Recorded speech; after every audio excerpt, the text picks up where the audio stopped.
সুন্দরবন সংলগ্ন এলাকায় ঘূর্ণিঝড়ের আশঙ্কায় বিশেষ সতর্কতা জারি করা হয়েছে।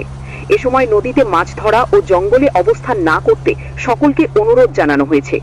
রাত গভীর হওয়ার সাথে সাথে আবহাওয়া পরিস্থিতির দ্রুত অবনতি হতে পারে, তাই উপকূলে অবস্থানরত জনসাধারণকে দ্রুত নিরাপদ আশ্রয়ে সরে যেতে নির্দেশনা দিয়েছে আবহাওয়া অধিদপ্তর। রাত আনুমানিক 10টা নাগাদ ঘুটঘুটে অন্ধকারের মাঝে সুন্দরবনের মাঝ দিয়ে বয়ে চলা ছোট্ট নদীটির উপর দিয়ে চলে যাচ্ছে একটি স্পিড বোট।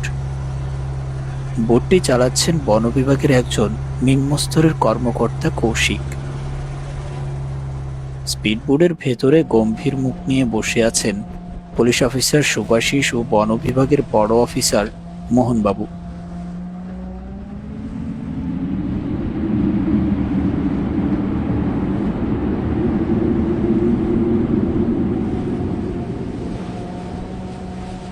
হঠাৎ করে নদীর স্রোত আর বাতাসের গতিবেগ এতটাই তীব্র হলো যে সেই বাতাসের তোড়ে কাঁটা দিয়ে উঠল সকলের শরীর। আপনার কি মনে হচ্ছে সুভাষিস বাবু, যে কাজটায় আমরা বেরিয়েছি সেই কাজটিতে কি আমরা সফল হতে পারবো? ভগবানের কৃপা থাকলে নিশ্চয়ই সফল হবে, কিন্তু বিষয়টা সেটা না। বিষয়টা হচ্ছে আজ যেমন শীত লাগছে কেন বলুন তো? শীতের প্রকোপ দেখে মনে হচ্ছে এটা গ্রীষ্মকাল নয়, শীতকাল চলছে। তা যা বলেছেন, শিনশিনে বাতাসটা শরীরে লাগবে, এই শরীরে কেমন কাঁটা দিয়ে উঠছে। আর মনে হয় বেশি দূর এগোতে পারবো না, ঝড় শুরু হয়ে যাবে। মোহনের কথাটা শেষ হতে না হতেই বাতাসের তীব্রতা যেন বেড়ে গেল আরো দ্বিগুণ। স্পিড বোটে যেন বসে থাকাই দায় হয়ে পড়ল তাদের। উফ, এভাবে যে আর বসে থাকতে পারছি না। ভীষণ শীত করছে, ঝড় নেই, তুফান নেই, অথচ বাতাসে মনে হচ্ছে সব কিছু ভেঙে নিয়ে যাবে। কৌশিক ভাই আমার, যতটা সম্ভব সাবধানে বোট চালাবে, বুঝলে? আপনি কোনো চিন্তা করবেন না স্যার, আমি সাবধানে চালিয়ে নিয়ে যাব। আবারও নীরবতা নেমে এলো স্পিড বোটের ভেতরে। জলের ছলাৎ ছলাৎ শব্দ আর বাতাসের শিনশিন শব্দ ছাড়া আর কিছুই শোনা যাচ্ছে না এই মুহূর্তে। ঘুটঘুটে অন্ধকার ভেদ করে সামনের দিকে এগিয়ে চলছে স্পিড বোটটি। আকাশে চাঁদ থাকলেও তা মেঘে ঢেকে গিয়েছে ঘণ্টাখানেক আগেই। টর্চের আলো জ্বালিয়ে নদীর এদিকে ওদিকে দেখতে লাগলো দ্বীপ। টর্চের আলোয় দ্বীপের পাশে রাখা চায়ের ফ্লাক্সটা স্পষ্ট হয়ে উঠল ইন্সপেক্টর সুভাষিসের কাছে। ফ্লাক্সটা দেখা মাত্রই কিছুটা নড়ে চড়ে বসলেন তিনি। বলছিলাম যে মোহনবাবু, ওই ফ্লাক্সের মধ্যে কি চা আছে? এই শীতল আবহাওয়ায় চা হলে মন্দ হয় না কিন্তু। অফিসার মোহনবাবু কিছু বলার আগেই কথা বলে উঠল দ্বীপ। হ্যাঁ স্যার, ফ্লাক্সের মধ্যে চা আছে, দেব? হ্যাঁ হ্যাঁ দাও, সকলকেই 1 কাপ করে চা দিয়ে দাও। গরম গরম চা পান করে শরীরটা একটু চাঙ্গা করি। যে শীত লাগছে, আগে জানলে সোয়েটারটা পরে আসতাম।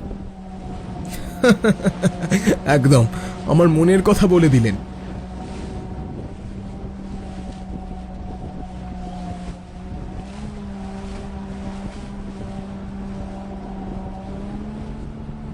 চা পান করার পর যেন কিছুটা শীত কাটাতে পারলো তারা সকলেই।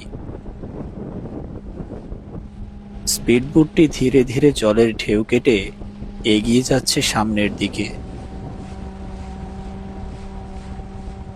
নদীর বাঁক ঘুরতেই দূরে একটা টিমটিমে আলো দেখতে পেল কৌশিক। স্পিড বোটটা যতই সামনের দিকে এগিয়ে যাচ্ছে, ততই যেন টিমটিমে আলোটা ক্ষীণ হয়ে আসছে তাদের সামনে। সেই সাথে নৌকার হালকা অভয়ব আর চারপাশে কুয়াশা মিলে এক অদ্ভুত রহস্যময় পরিবেশের সৃষ্টি করেছে সেখানে, যা দেখে কিছুটা ভয় পেয়ে গেল কৌশিক। স্যার, ওই দেখেন, সামনে কিছু একটা দেখা যাচ্ছে, মনে হচ্ছে কোনো জেলে মাছ ধরছে। কি আশ্চর্য, এই জেলেদের দেখছি কোনোভাবেই বোঝানো যাচ্ছে না। গতকালও আমি গ্রামের মধ্যে গিয়ে ভালোভাবে বুঝিয়ে এলাম, আজ আবারও এসেছে। আপনি এতটা উত্তেজিত হবেন না সুভাষিস বাবু, আগে সামনে গিয়ে চড়ুন, দেখি ঘটনাটা কি। বেশ কয়েকদিন ধরেই সুন্দরবনের নদী এবং তার আশেপাশের কয়েকটি গ্রামে এক আতঙ্ক ছড়িয়ে পড়েছে। হঠাৎ করেই গ্রামের কিছু জেলে উধাও হয়ে গিয়েছে। কেন বা কিভাবে তারা উধাও হয়েছে এখন পর্যন্ত সেটা জানা সম্ভব হয়নি। বন বিভাগের কর্মকর্তা এবং পুলিশ অফিসার সেই জন্যই এত রাতে নদীতে এসেছে, অথচ এই জেলেদের যেন এই বিষয়ে কোনো ভ্রুক্ষেপই নেই।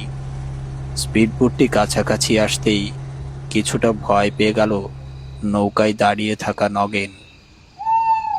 কি ব্যাপার, তোমাদের বারবার নিষেধ করা সত্ত্বেও এত রাতে এই নদীতে তুমি কি করছো? মানে বাবু, অপরাধ নেবেন না। আমি শখ করে এখানে আসিনি, ভীষণ বাধ্য হয়েই এসেছি।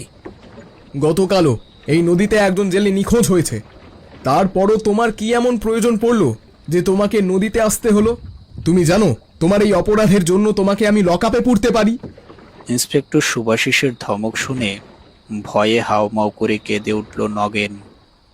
বাবু, আমার বউটা ভীষণ অসুস্থ, একদম বিছানায় পড়া।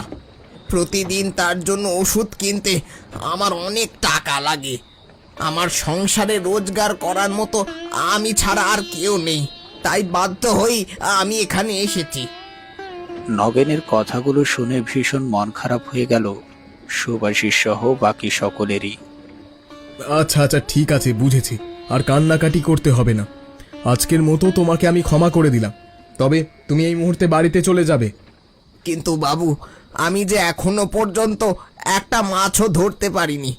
খালি হাতে বাড়ি ফিরে গেলে কালকে আমার বউয়ের জন্য ওষুধ কিনবো কি দিয়ে? তুমি এত কথা বলছো কেন বলো তো? স্যার তোমাকে যা বলছে তুমি তাই করো। এই শোনো, কালকে তুমি একবার থানায় এসো, আমি তোমার স্ত্রীর জন্য একটা চিকিৎসার ব্যবস্থা করে দেব। আগে বাবু, ভগবান আপনার মঙ্গল করবেন। সুভাশিসের কথা শুনে আর কথা না বাড়িয়ে নৌকা নিয়ে বাড়ির দিকে চলে গেল নগেন। কৌশিক আবারও স্পিডবোটটা চালিয়ে অন্ধকার ঠেলে চলে যেতে লাগলো সামনের দিকে। চারদিকে আবারও নেমে এলো শুনশান নীরবতা। থেকে থেকে সুন্দরবনের জঙ্গলের ভেতর থেকে ভেসে আসছে পশু পাখির ডাক।